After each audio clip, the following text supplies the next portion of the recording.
Queridos hermanos, iniciamos la lección divina de este día, miércoles 26 de enero, miércoles de la tercera semana del tiempo ordinario, memoria de los santos Timoteo y Tito, obispos.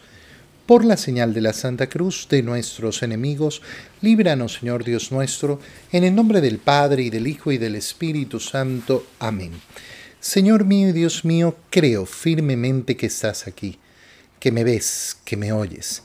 Te adoro con profunda reverencia. Te pido perdón de mis pecados y gracia para hacer con fruto este tiempo de lección divina.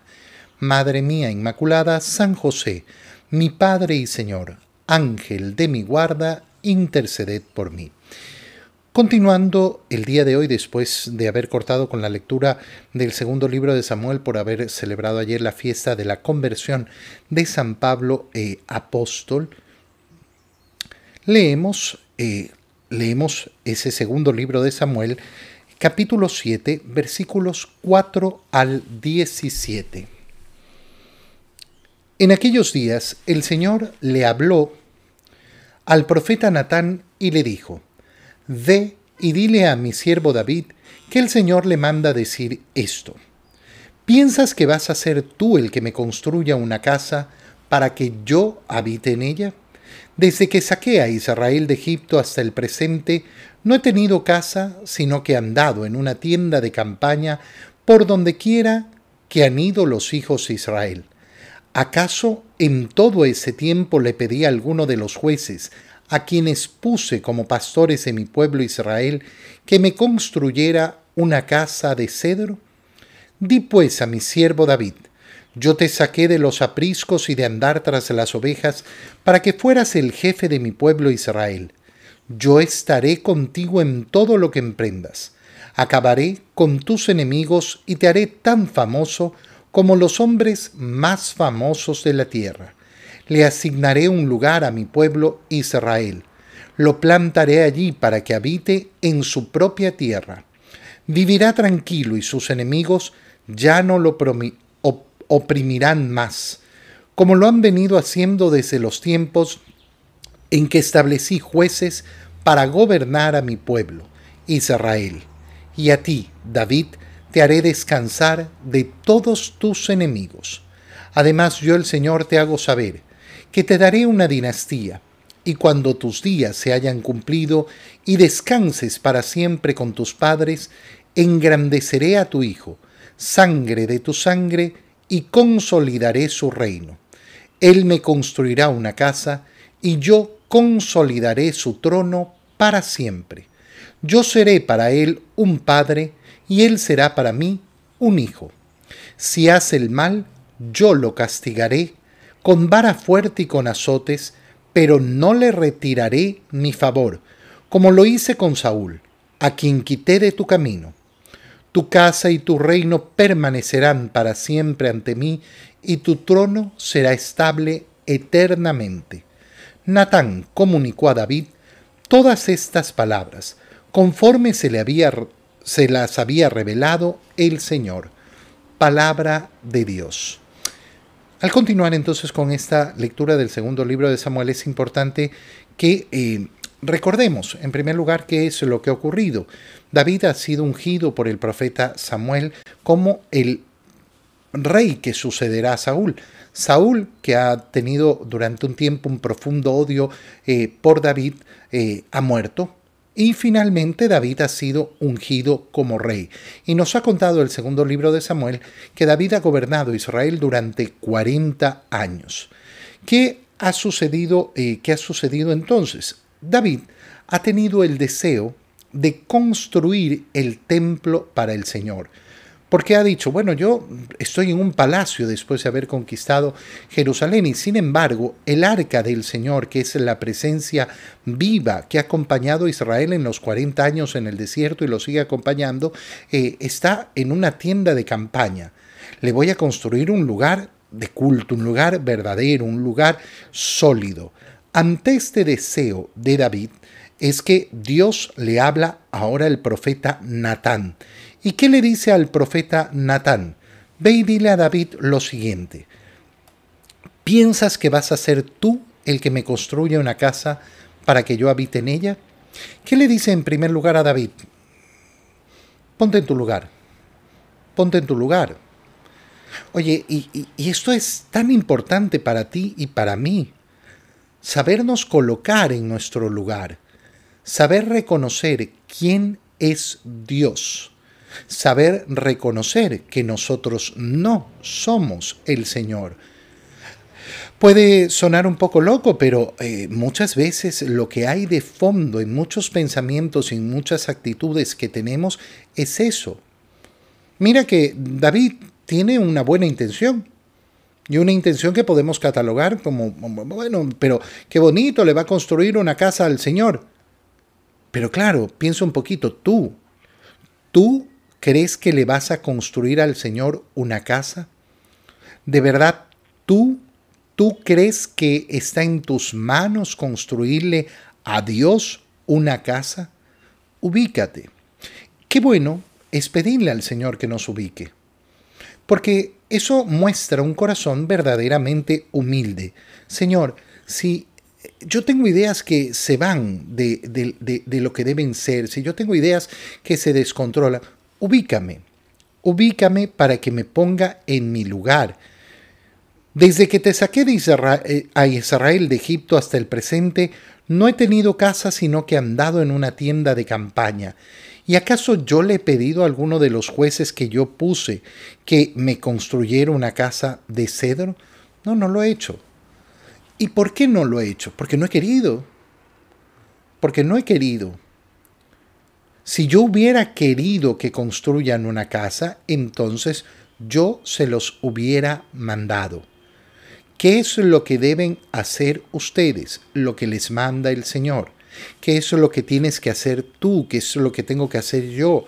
Lo que nos manda el Señor. No pretender inventarnos por nuestra propia cuenta lo que nos manda Dios. No inventarnos por nuestra propia cuenta, sino efectivamente hacer lo que el Señor me manda. Di pues a mi siervo David: yo te saqué a ti de los apriscos y de andar tras las ovejas para que fueras el jefe de mi pueblo. Recuerda quién eres. Recuerda de dónde has venido. Recuerda que yo soy el que te he colocado a ti, no tú el que me colocas a mí. Y todavía te digo más, yo estaré contigo en todo lo que emprendas y acabaré con tus enemigos y te haré famoso como los hombres más famosos de la tierra. Soy yo el que te da a ti. Soy yo. Pero además de eso, le asignaré un lugar a mi pueblo Israel. Lo plantaré para que habite en su propia tierra y para que viva tranquilo y sus enemigos ya no lo opriman más como lo han venido haciendo desde el tiempo de los jueces. Y a ti, David, te haré descansar de todos tus enemigos. Entonces es el Señor el que más bien ofrece a David. David ha ofrecido construirle una casa al Señor y el Señor le dice: ubícate, soy yo el Dios, el único y verdadero Dios. Yo soy el que te he puesto donde estás. Yo soy el que te he dado un lugar. Además, yo te hago saber que te daré una dinastía. Y cuando tus días se hayan cumplido y descanses para siempre con tus padres, engrandeceré a tu hijo. Y aquí comienza la profecía sobre el hijo de David, que tiene una doble connotación, y esto es muy importante darnos cuenta para entender la lectura. Engrandeceré a tu hijo, sangre de tu sangre, y consolidaré tu reino. Él me construirá una casa, y yo consolidaré su trono para siempre. ¿De quién está hablando el Señor? En primer lugar, está hablando de Salomón, el hijo de David, aquel que efectivamente será el encargado de construir el templo. ¿Por qué? Porque el Señor no ha querido que David le construya el templo. Va a permitir que el templo de Jerusalén sea construido por Salomón. Su padre, David, dejará todo planeado, todo planificado para la construcción. Pero ¿quién se encargará de la construcción del templo? Salomón, aquel que le pedirá sabiduría al Señor para saber gobernar. Él me construirá porque yo voy a consolidar su reino. Yo seré para él un padre y él será para mí un hijo. Si hace el mal, lo castigaré con vara fuerte, pero no lo voy a retirar de mi favor. Entonces, efectivamente está hablando de Salomón y está hablando de cómo va a consolidar, pero a la vez el Señor está hablando de consolidar un trono para siempre. Y entonces ahí vemos el segundo nivel de esa profecía. Ya no está hablando de Salomón, ya no está hablando simplemente de los descendientes de David, porque la dinastía davídica perdió el poder y no siguieron reinando Israel. Y entonces comenzamos a entender que esta profecía está hablando de Jesucristo, que vendrá de la línea de David, que vendrá efectivamente de esa línea davídica a través de José, su padre adoptivo, pero él será aquel en el que se cumplirá la plenitud de esta profecía. ¿Por qué? Porque verdaderamente será para mí un hijo y porque su trono será para siempre. No por un ratito. Tu casa y tu reino permanecerán para siempre ante mí y tu trono será estable eternamente. Claro, ni en Salomón ni en ninguno de los hijos de David se puede cumplir esta profecía. Solo en nuestro Señor Jesucristo se puede cumplir. Y entonces qué precioso es ver justamente el cumplimiento de esa profecía en nuestro Señor. Qué precioso es reconocerlo como el Rey verdadero, ese que reina eternamente. Qué precioso es ver cómo el Señor cumple sus palabras. Y nuestra oración, ¿a dónde se dirige entonces? Se dirige en primer lugar a pedirle al Señor, Señor, humildad. Humildad ante mis proyectos que no sean míos. No es mi voluntad, es la tuya, es la tuya. Al final del día, ¿qué es lo que te puedo dar yo a ti? Si eres tú el que me engrandece, si tú eres el que me da todo, si tú eres el que me ha dado la existencia y me ha dado la gracia para caminar hacia el cielo. Natán comunicó a David todas estas palabras conforme se las había dicho el Señor. Qué bonito, ¿no? ¿Qué comunica el profeta Natán? No comunica lo que quiere, comunica lo que el Señor le ha dicho, lo que el Señor le ha dado a conocer. En el Evangelio, continuando con la lectura del Evangelio de San Marcos, leemos el capítulo 4, versículos 1 al 20. En aquel tiempo Jesús se puso a enseñar otra vez junto al lago y se reunió una muchedumbre tan grande que Jesús tuvo que subir en una barca. Ahí se sentó mientras la gente estaba en tierra junto a la orilla. Les estuvo enseñando muchas cosas con parábolas y les decía: escuchen, salió el sembrador a sembrar. Cuando iba sembrando, unos granos cayeron en la vereda. Vinieron los pájaros y se los comieron. Otros cayeron en terreno pedregoso, donde apenas había tierra. Como la tierra no era profunda, las plantas brotaron enseguida, pero cuando salió el sol se quemaron y por falta de raíz se secaron. Otros granos cayeron entre espinas. Las espinas crecieron, ahogaron las plantas y no las dejaron madurar. Finalmente, los otros granos cayeron en tierra buena. Las plantas fueron brotando y creciendo y produjeron el 30, el 60 o el 100 por uno. Y añadió Jesús: el que tenga oídos para oír, que oiga.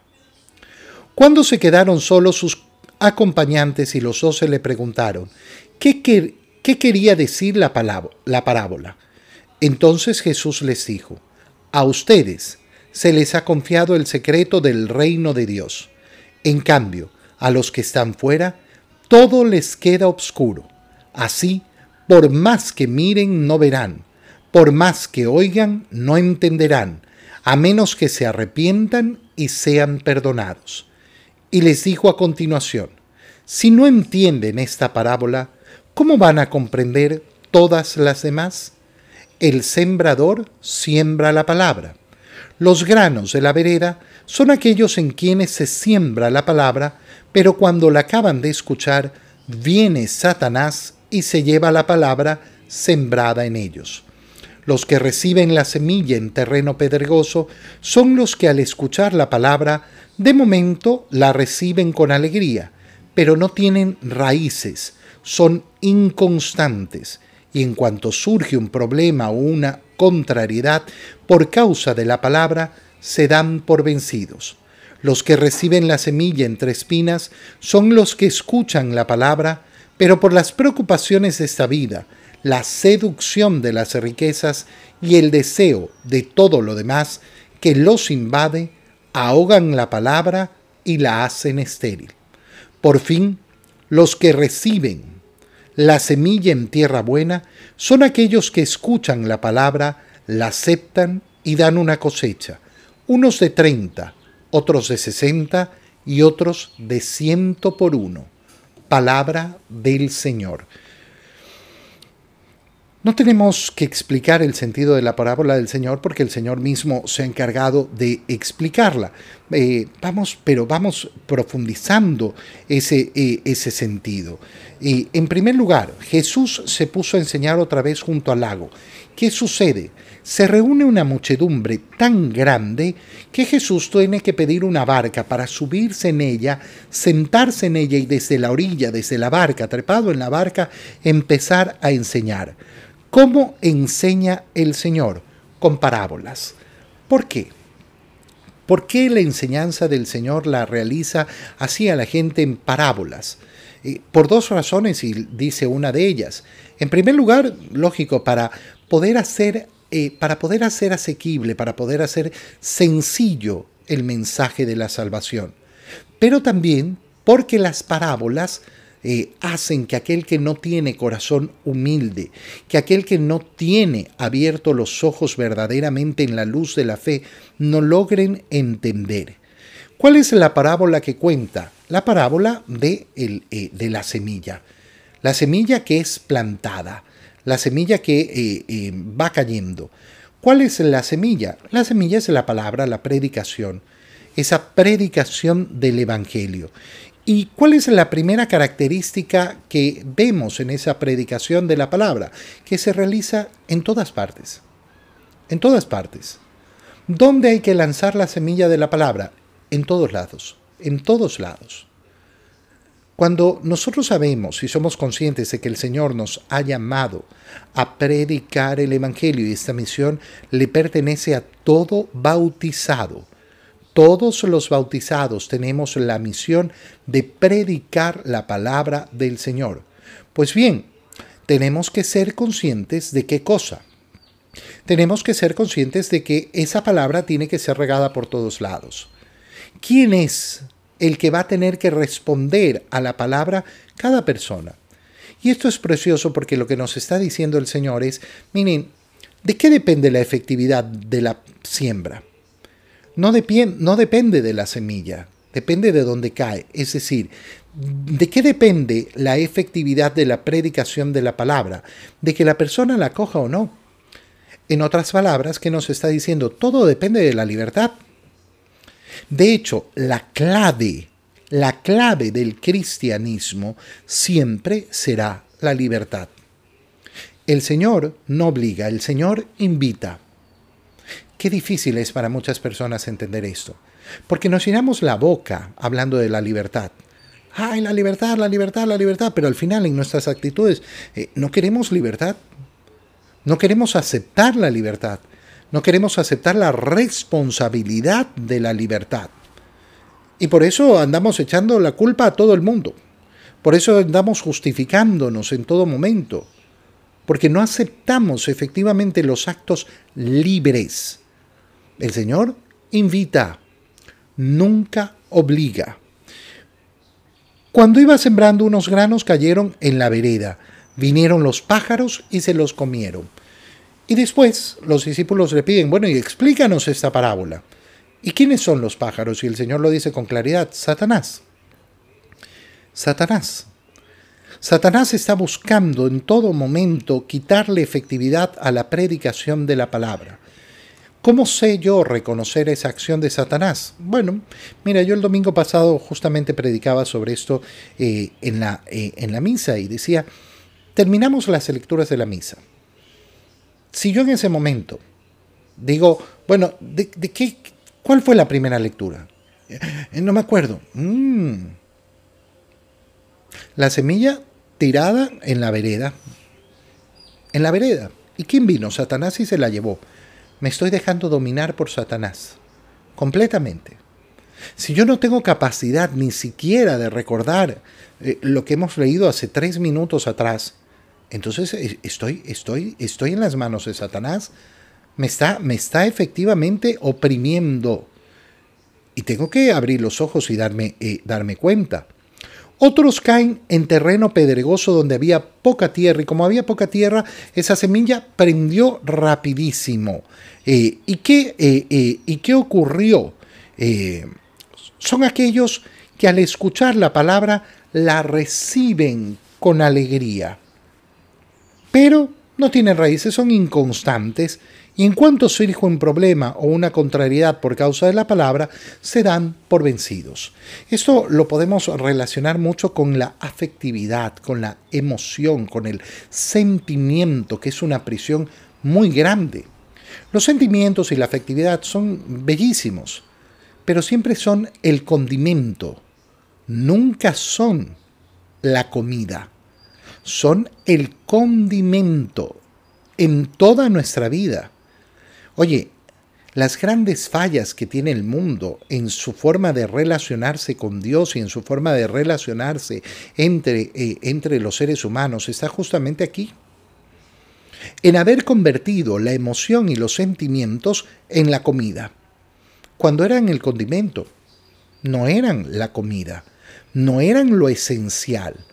¿Le da sabor a la comida? Claro que le da sabor y por eso son bellísimos. Por eso son bellísimos. Pero si yo convierto el condimento en comida, imagínate, una cosa es echarle sal a una comida y darle más sabor, pero otra cosa es comer pura sal. No tiene sentido. No tiene ningún sentido. Bueno, eso nos puede ocurrir mucho llevados por la afectividad. Mira, a mí hay personas que al final de la misa me dicen, padre, qué linda su homilía, que no sé qué. Y yo a veces me pregunto, ¿será que se quedó solo en la emoción?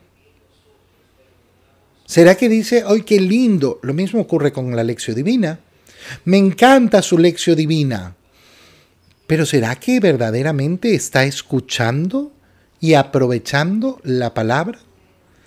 ¿O se queda simplemente en la belleza aquí en el oído? Es que me gusta escuchar. Me gusta escuchar porque me hace sentir bien.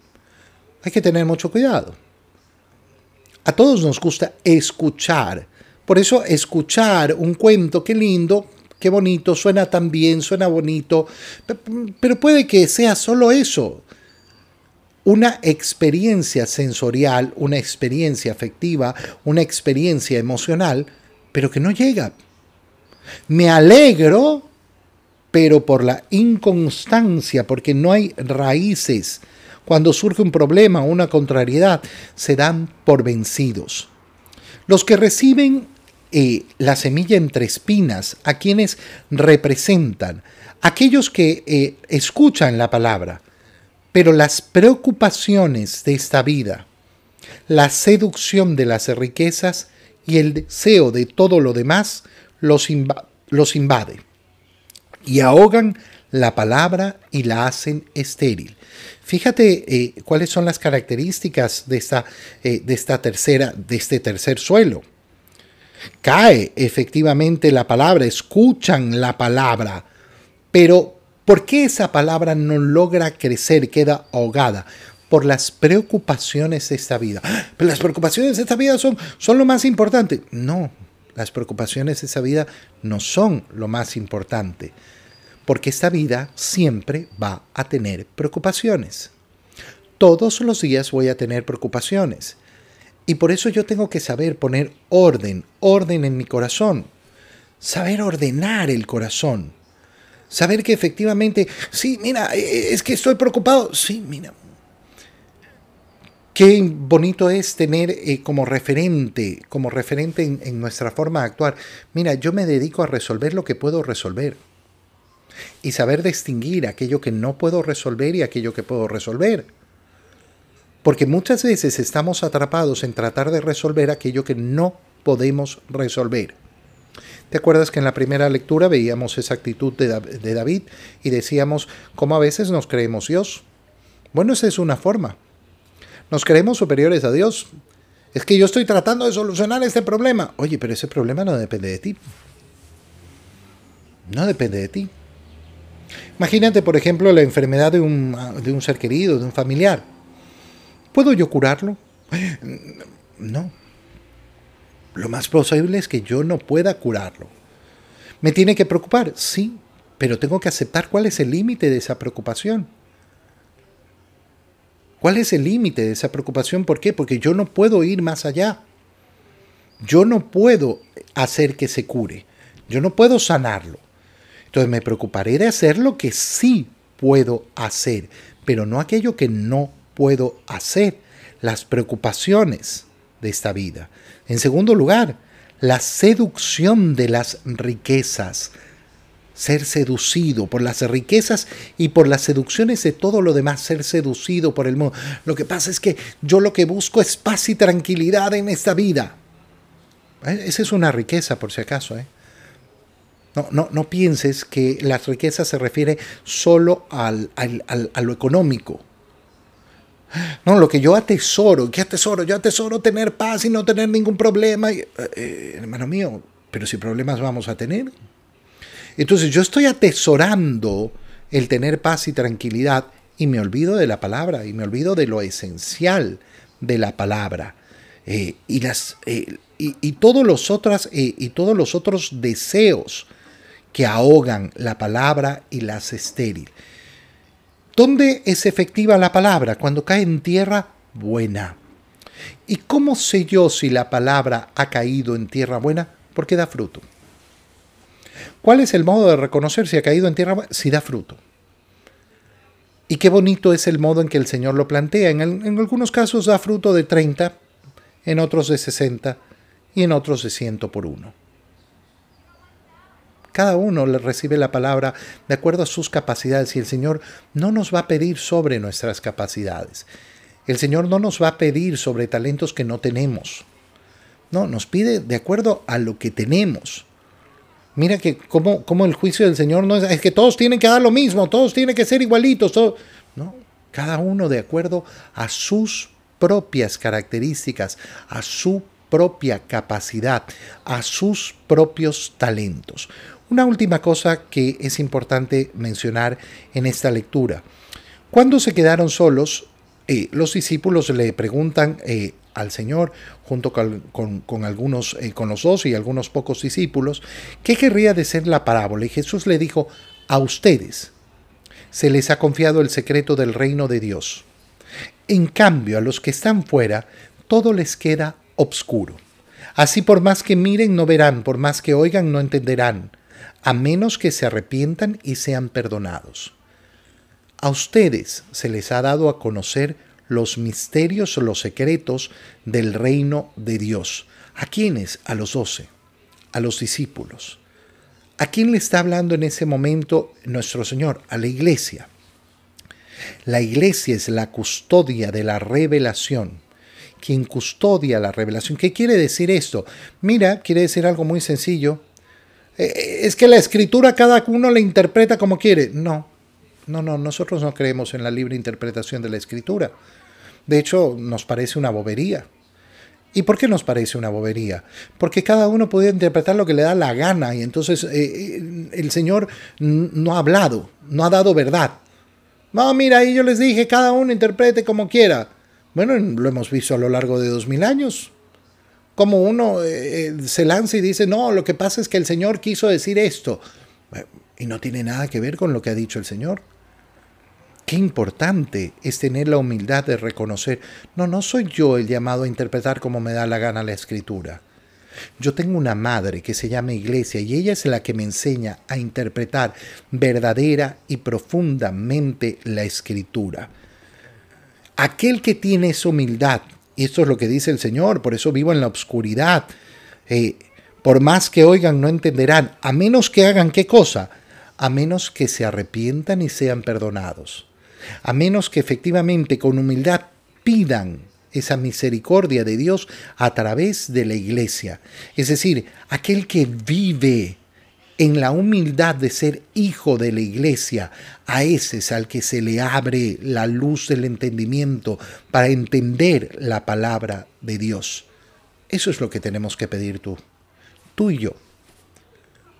Eso es lo que tenemos que pedirle y se lo pedimos al Señor. Señor, dame la humildad de ser un hijo verdadero de la iglesia y que esa madre me nutra verdaderamente con la semilla y que yo sea capaz de dar fruto que permanezca. Te doy gracias, Dios mío, por los buenos propósitos, afectos e inspiraciones que me has comunicado en este tiempo de lección divina. Te pido ayuda para ponerlos por obra. Madre mía Inmaculada, San José, mi Padre y Señor, Ángel de mi guarda, interceded por mí. María, Madre de la Iglesia, ruega por nosotros. Queridos hermanos, que tengan todos un feliz día.